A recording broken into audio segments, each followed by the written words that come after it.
அன்பு தமிழ் சொந்தங்களுக்கு வணக்கம். நட்புடன் நடராஜன். ரெண்டு கேள்வி எல்லாத்தையும் கேட்டு பார்த்தாச்சு. நீங்கள் யாரை கடைசி வரைக்கும் பத்திரமா பார்த்துக்கணும்னு ஆசைப்படுறீங்க, யாருக்காக கடைசி வரைக்கும் நீங்கள் எது சொன்னாலும் கேட்பீங்கன்னு கேட்டேன். எல்லாரும் சொல்கிற பதில் என்னை பெற்றவங்களை பார்த்துப்போம், இல்லை நான் பெற்றதுங்களை பார்த்துப்பேன் அப்படி தான் சொல்கிறீங்க. தப்பு இல்லை, ஆனால் அது முக்கியமான பதில் கிடையாது. நீங்கள் முக்கியமாக பார்த்துக்க வேண்டிய ஒன்று உங்கள் உடம்பு.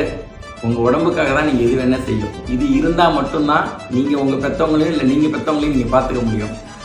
கடைசி காலம் வரைக்கும் உங்கள் உடம்பை நீங்கள் ஆரோக்கியமாக வச்சுக்கிட்டால் மட்டும்தான் உங்களால் மற்றவங்களையும் பார்த்துக்க முடியும், மற்றவங்களால உங்களுக்கும் தொல்லை இல்லாமல் இருக்கும்.